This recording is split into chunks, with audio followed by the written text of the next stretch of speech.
오늘은 죄와 허물로 죽은 자라고 하는 말씀 제목 갖고 우리 에베소서 13번째 시간 함께 갖도록 하겠습니다.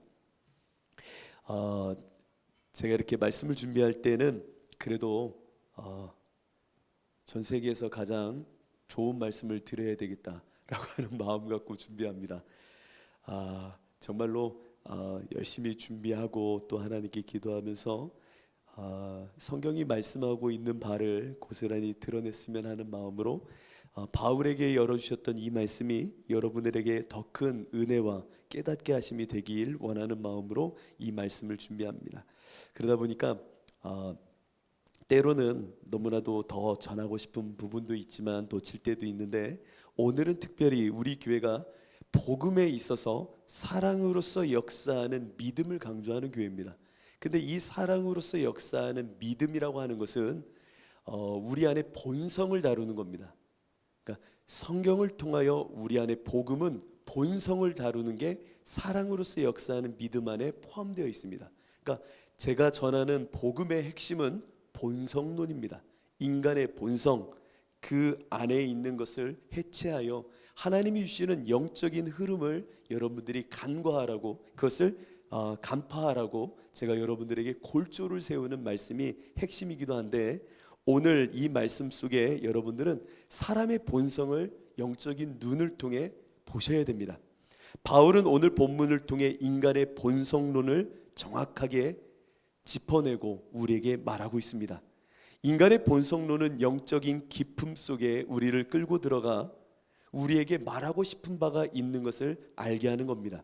이른바 그리스도인들의 출생의 비밀, 인간의 본질, 본성을 말함으로써 우리의 본성을 깨달아 알면 알수록 나 정말 하나님의 은혜가 필요한 자구나 라고 하는 것을 역설적으로 깨달아 알도록 오늘 인간의 본성을 바울은 2장 1절로 3절을 통해 말씀하고 있는 겁니다. 그럼 왜 바울은 인간의 죄된 본성을 이야기해야만 하는가?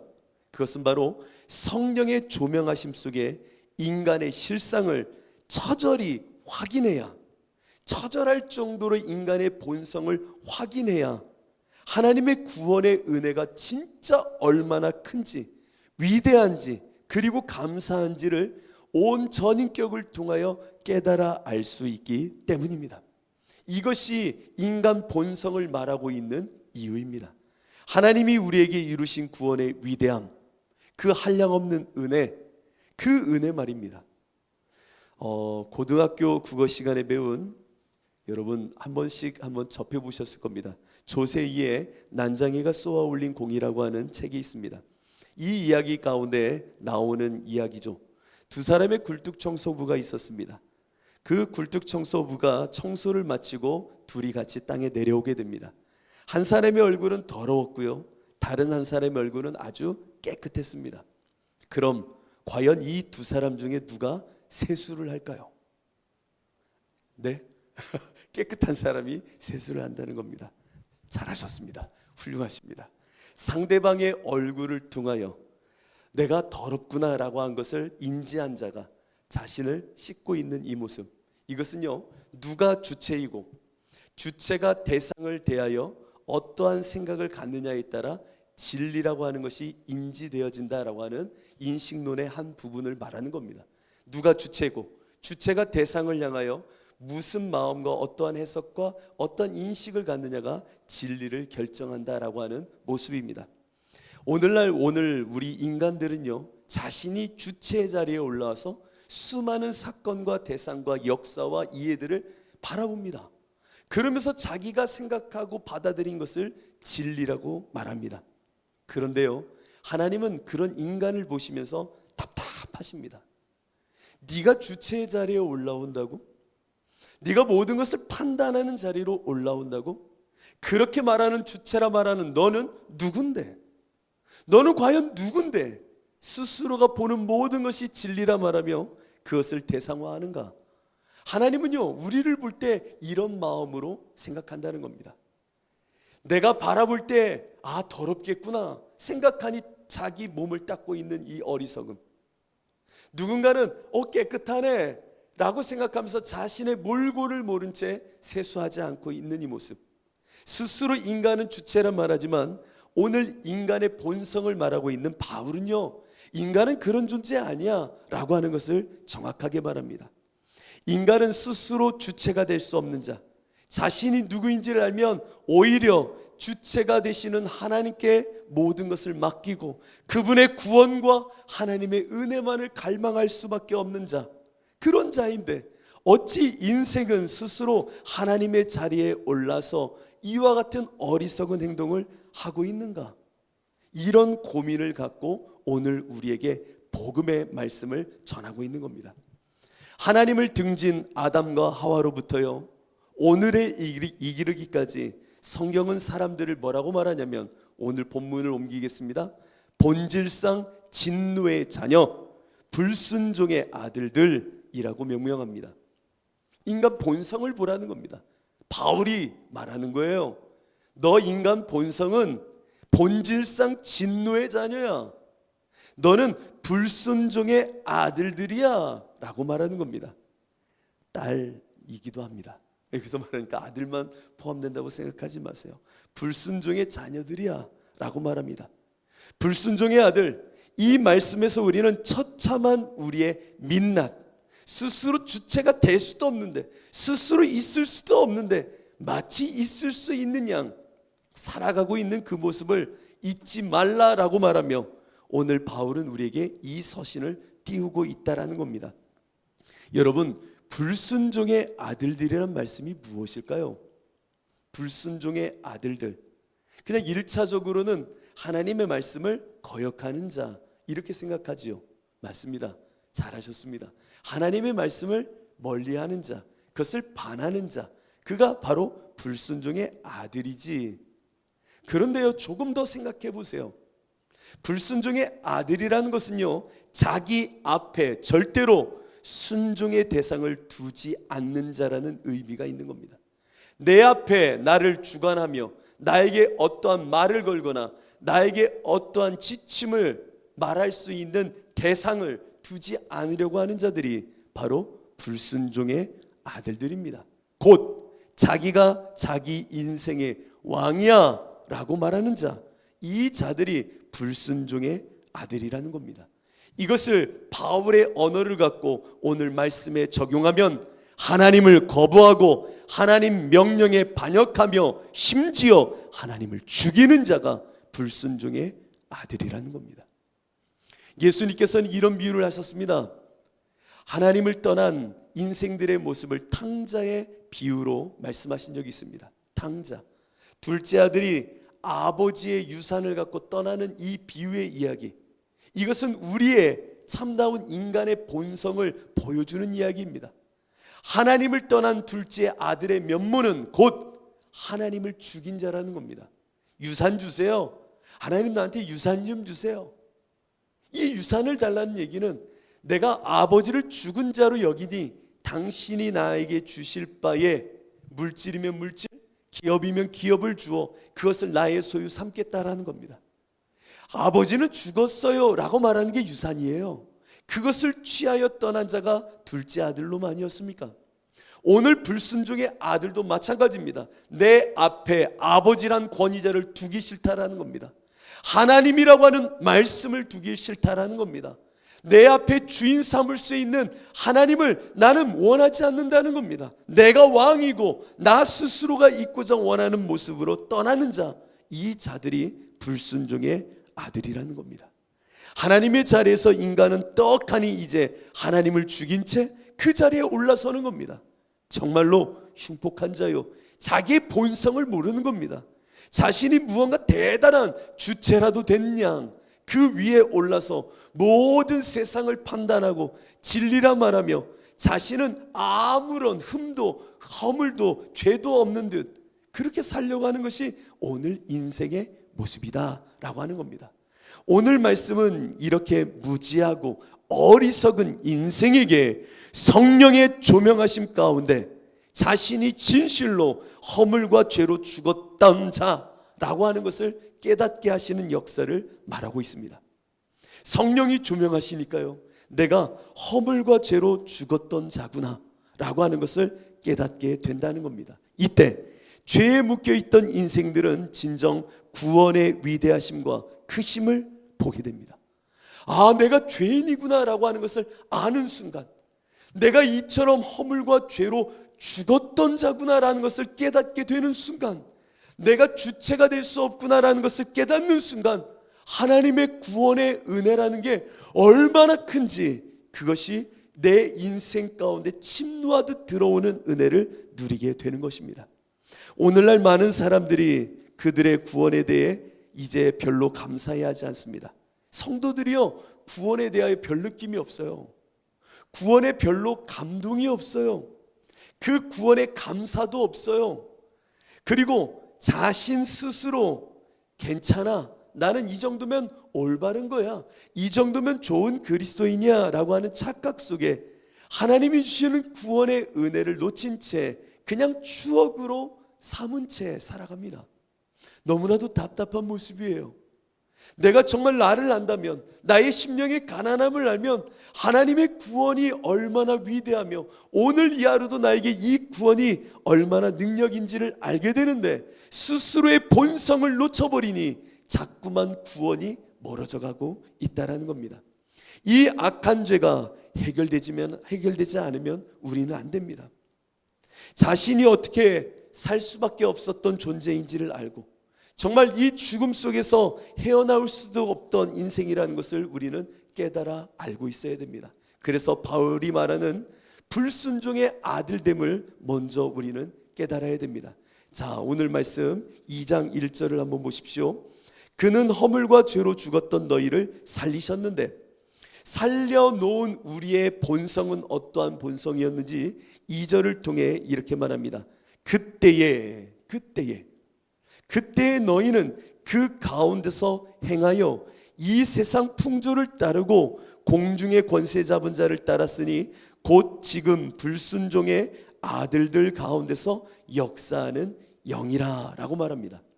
이전에 우리가 죽었을 때에 우리들은 불순종의 아들로서 시대의 풍조를 따라 살았다라고 말하는 겁니다. 뭐라고요? 시대의 풍조, 그 세상의 풍조를 따랐다라는 겁니다. 세상의 풍조라는 게 무슨 이야기일까요? 풍조는 시대, 세대라고 말합니다. 시대, 세대. 오늘날의 시대는요, 다윈의 시대라고 말합니다. 제 이야기가 아닙니다. 많은 철학사조를 이야기하는 사람들이 다윈으로부터 흘러나온 진화론적인 사고가 모든 사상과 문화와 우리가 접하는 예능까지도, 예체능의 모든 것까지도 그것에 잠식되어져 있다라고 여기는 시대입니다. 그래서 시간만 주어진다면 인생은 얼마든지 가능해 라고 하는 이 큰 시대의 풍조가 흘러가고 있습니다. 인류의 문제는 그래서 시간의 문제다라고 생각합니다. 그러니까 시간만 넉넉하면 과학이 발달할 것이고 우리의 인품도 더 좋아질 것이고, 시대가 더 흘러간다면 배고픔도 사라질 것이고, 시대가 조금 더 간다면 인류 안에 도덕성은 더 고매해질 거야 라고 하는 긍정적인 사고가 주를 이루는 시대, 이 풍조가 가득한 다윈의 시대가 우리가 살아가는 이 땅이라는 겁니다. 맞지요? 많은 사람들이 이렇게 생각합니다.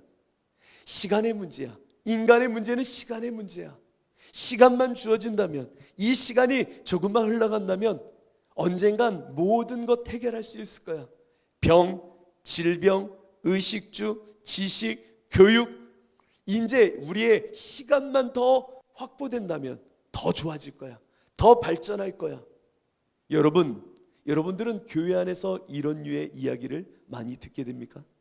물론 우리 주사랑교회는 그런 이야기를 잘 안 하지만, 믿는다 하는 우리들 가운데서도 끊임없는 인간의 진화론적인 이 사고가 중심이 되어져 모든 것을 생각하는 교회 안에 복음을 가장한 설교들이 많아지고 있습니다.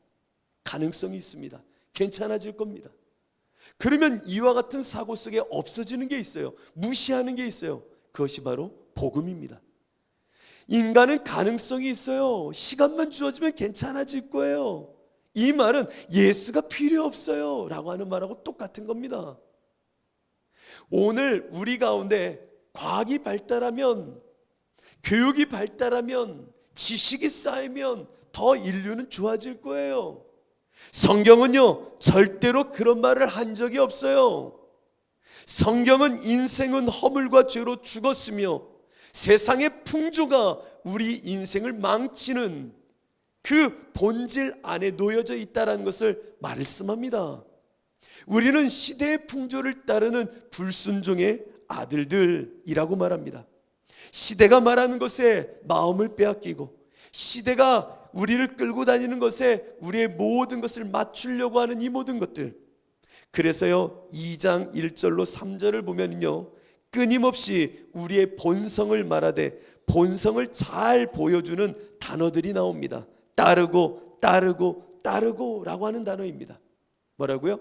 따르고 따르고 따르고. 2절을 보세요. 그때의 너희는 그 가운데서 행하여 이 세상 풍조를 따르고 공중의 권세 잡은 자를 따랐으니 곧 지금 불순종의 아들들 가운데서 역사하는 영이라. 전에는 우리도 다 그 가운데서 우리 육체의 욕심을 따라 지내며 육체와 마음에 원하는 것을 하여 다른 이들과 같이 본질상 진노의 자녀이었더니 라고 말합니다.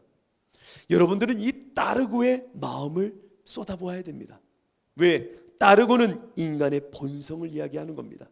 로마서는 이렇게 이야기하죠. 육체를 따르는 자는 육신의 일을, 영을 따르는 자는 영의 일을 생각하나니 육신의 생각은 사망이요 영의 생각은 생명과 평안이니라. 오늘날 이 말씀 앞에서 우리는 무엇에 집중하고 있습니까? 따르고가 아니라 생각에 많이 집중하려고 합니다. 교회 안에서 좋은 생각을 가지면 할 수 있어요. 하나님의 좋은 생각을 가져봅시다. 맞는 이야기지만 복음의 본질을 건드리는 이야기는 아니에요. 생각을 우리는 바꿔야 되는 게 아니라 우리의 본성을 바꿔놔야 되는 겁니다. 우리의 영적인 하나님을 향한 본성으로, 생명의 본성으로 주님이 십자가의 은혜 속에 우리를 바꿔 놓을 테니 이제는 하나님을 향한 생명의 본성으로 우리를 맞추어 놓는 것이 복음의 영광이요 복음의 능력이 되는 겁니다. 그런데 교회 안에서 자꾸만 생각.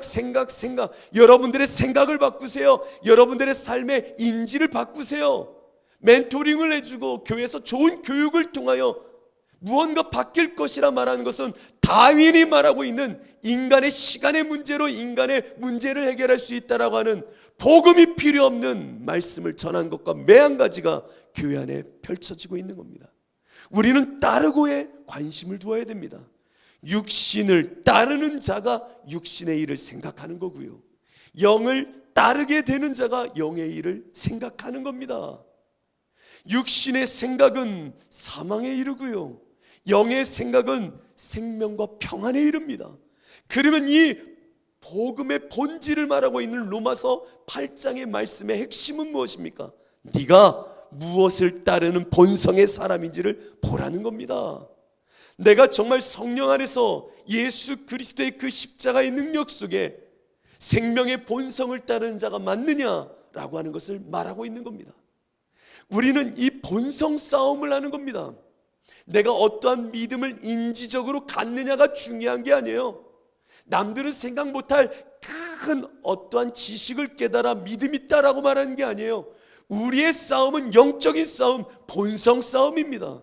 나를 성령에 맞추는, 하나님이 나를 끌어당기는 그 본성으로 나는 살 것인가, 아니면 육체의 본성, 불순종의 아들이라 말하는 세상 풍조만을 따르려고 하는 육체의 본성에 묶인 것에 나의 본성을 따를 것인가의 싸움이라는 겁니다.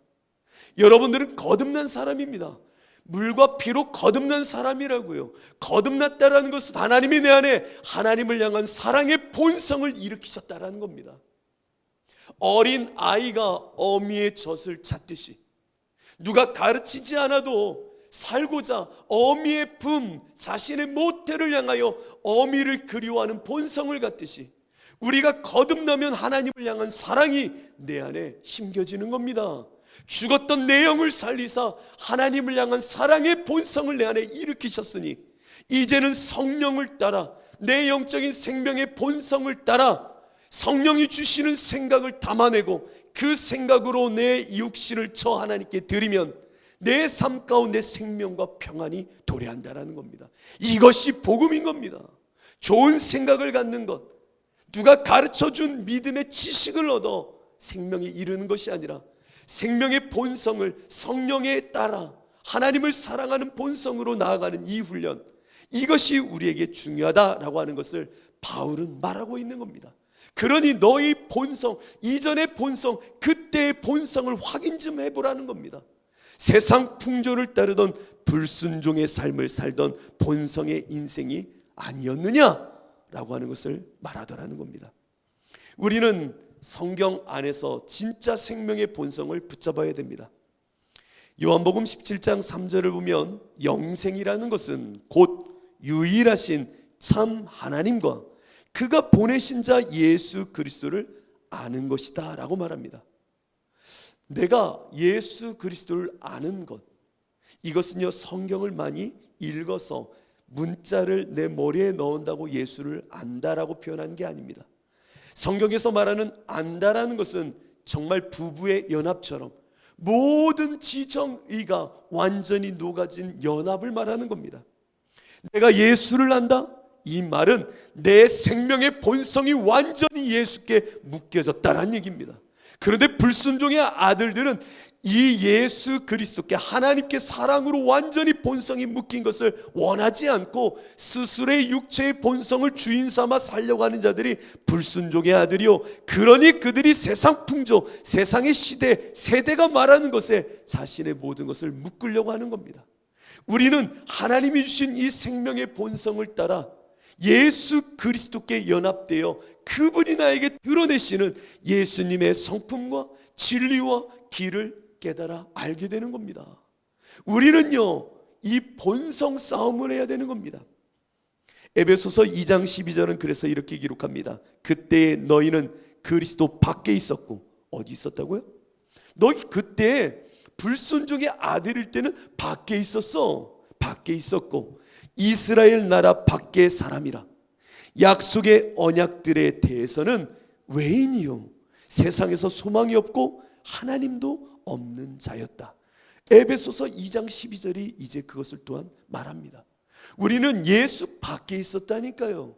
예수를 알 수도 없는 육체의 본성, 불순종의 아들의 본성으로 육신으로 살았다는 얘기예요. 그러나 거듭나니 내 안에 생명의 본성, 저 하나님을 알고 하나님의 사랑에 이끌림 받을 수 있는 생명의 본성을 일으키시니 이제는 이 영적인 본성을 따라 살 때에 우리는 예수 안에 넘겨진 자, 그 안에 묶인 자로 예수를 알게 된다라는 겁니다. 여러분, 이 영적 싸움을 싸워야 됩니다. 내가 성령을 따라 산다라는 것은 내 안에 영적인 감각을 키워 성령을 따르고자 하는 본성을 늘 훈련하는 겁니다. 오늘 이 시간 여러분들은 내가 이전에는 이와 같이 불순종의 사람이었다는 것을 놓쳐서는 안 됩니다. 또한 공중권세 잡은 자의 지배를 받던 자, 그 악한 영의 지배를 받던 자였다는 것을 잊지 마십시오. 여러분들은 사단과 마귀의 지배를 받았습니다. 인정하고 싶지 않고 그것을 여기고 싶지도 않지만 성경은 말합니다. 너 그때는 저 악한 마귀의 지배를 받던 그 종이었어 라고 하는 것을 말합니다. 우리의 삶이 이와 같이 추했지요. 얼마나 악했는지 모릅니다. 스스로 어지럽게 하여 인생 자체가 육신에 완전히 묶여서 악한 사단 마귀가 주는 것에 모든 생각이 빼앗겨 살았던 인생, 그것이 우리의 모습이었습니다. 갈라디아서 5장 19절은 그 육체의 본성에 묶여 악한 사단 마귀가 주는 것에 붙잡힌 인생의 모습들을 이렇게 말합니다. 육체의 일은 분명하니 곧 음행과 더러운 것과 호색과 우상 숭배와 주술과 원수 맺는 것과 분쟁과 시기와 분냄과 당짓는 것과 분열함과 이단과 투기와 술 취함과 방탕함과 또 그와 같은 것들이라. 전에 너희에게 경계한 것 같이 경계하노니 이런 일을 하는 자들은 하나님의 나라를 유업으로 받지 못할 것이다.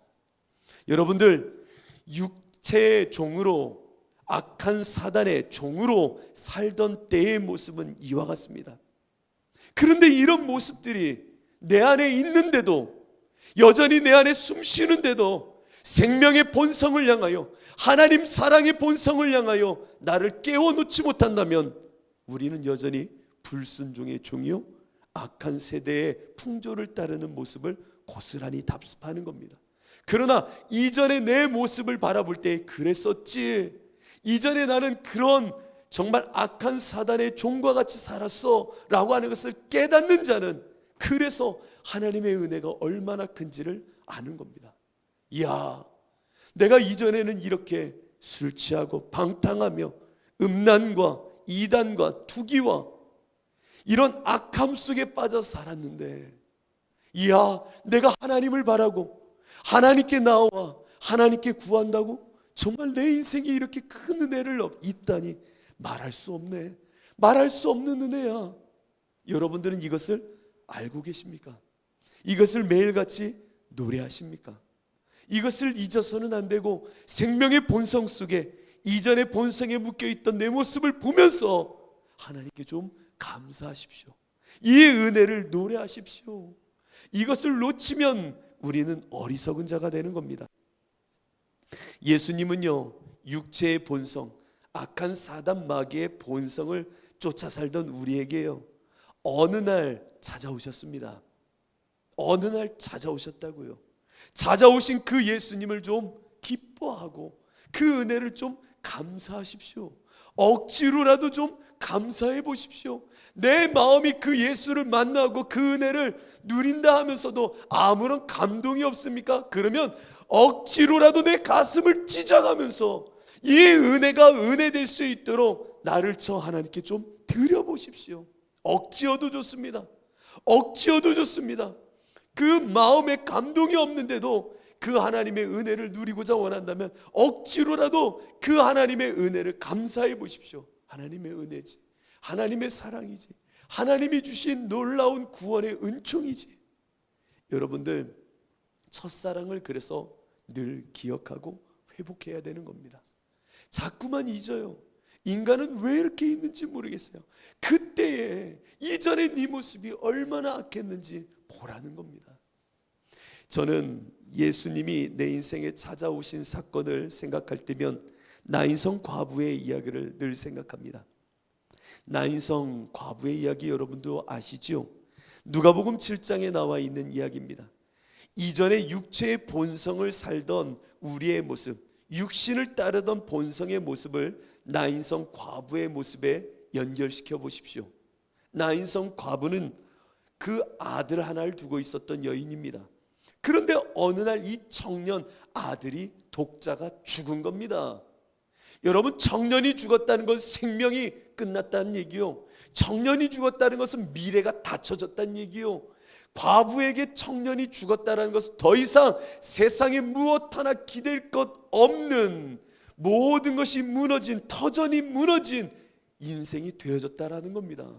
여러분, 이렇게 얘기하니까 별 감동이 없지만 정말 내 인생의 죽음이 내 앞에 찾아온 듯, 내 인생의 모든 것이 끝난 인생이 된 것이 나인성 과부의 모습입니다. 그러자 나인성 과부를 위로했던 그 마을 사람들이 그 죽은 자녀를 관에 넣고 나인성 밖으로 나아가는 겁니다. 잘 보십시오. 나인성 과부의 그 아들 청년을 관에 넣고 많은 무리가 이 마을에서 관을 메고 밖으로 나가고 있었습니다. 그때에 예수님이 나인성으로 가고 계셨습니다. 예수님이 나인성으로 가고 계셨다고요. 예수님은 당시 청년이었습니다. 청년의 생명을 갖고 있었던 십자가 사역을 향하여 나아가셨던 예수입니다. 말씀이요 빛이요 생명이신 예수, 청년성의 상징이라 말할 수 있는 생명을 갖고 나인성을 향하여 가셨던 예수, 그 뒤에는 예수님의 제자들이 따르고 있었습니다. 한 무리는 청년의 무리, 죽음의 무리요, 예수를 위시한 무리는 생명의 하나님의 흐름이었습니다. 이 두 무리가 나인성 입구에서 마주친 겁니다. 이것을 영적인 눈으로 보셔야 됩니다. 인생은 육체의 본성을 따라 죽음의 관을 메고 청년이 다 죽은 모습으로 관을 메고 밖으로 나아가나, 예수는 생명으로, 말씀으로, 진리로 침노하듯 그 생명을 위시하여 죽음의 땅을 향하여 가시더라는 겁니다. 그 두 무리가 나인성에서 마주친 겁니다. 그때에 예수님은 그 죽음의 행렬을 보시다가 그 무리로 뛰어드십니다. 죽음의 행렬로 뛰어드셔서 온몸을 다하여 그 관을 멈춰 세우십니다. 그 죽음을 멈춰 세우신다고요. 사람들이 깜짝 놀라는 겁니다. 여러분, 상여가 나가는데 누가 상여를 막아보십시오. 말이 됩니까? 그 슬픔 속에 있는 무리를 온몸으로 멈춰 세우는 겁니다. 그리고는 이렇게 말씀하십니다. 청년아 일어나라. 청년아 일어나라. 그 순간 죽음에 있던 청년이 살아나니 예수님이 이렇게 말씀하십니다. 내가 청년을 너에게 주노라. 뭐라고요? 청년을 준대요. 생명을 준다는 것이요, 우리 가운데 구원을 주신다는 상징의 말씀과도 같은 겁니다. 우리 인생은 육체의 본성을 따라 불순종의 영으로 세상 풍조에 묶여 살 수밖에 없던 본성의 인생인데, 예수님께서 우리 가운데 오시어 죽음의 행렬을 십자가의 온몸으로 멈춰 세우신 겁니다. 바로 여러분들의 인생을요. 예수 없었으면 육체에 묶여 그렇게 흘러갈 인생이거늘, 어느 날 예수님은 여러분들에게 온몸을 던져 다가오시어 여러분들의 그 본성을 멈춰 세우셨다라는 겁니다. 청년아, 청년아 일어나라. 침노하듯 우리 가운데 임하신 예수님이 바로 여러분들의 죽음의 행렬을 멈춰 세우시고는 우리 가운데 생명을 불어 넣으시더라는 겁니다. 여러분들 안에 예수가 찾아와 여러분들을 일으키는 이 사건, 누군가는 가장 낙담된 순간에, 누군가는 죽음과 같은 질병의 순간에, 누군가는 인생에 의지할 것 하나도 없던 그 순간에, 누군가는 사람에게 치여 실패하고 낙담하고 세상 모든 것을 버리고 싶던 그 좌절의 순간에, 누군가는 상상하기도 싫은 돈이 없어서 천박함으로 소외됨으로 아파있던 그 순간에 그 예수는 찾아오셨다라는 겁니다. 그것이 복입니다.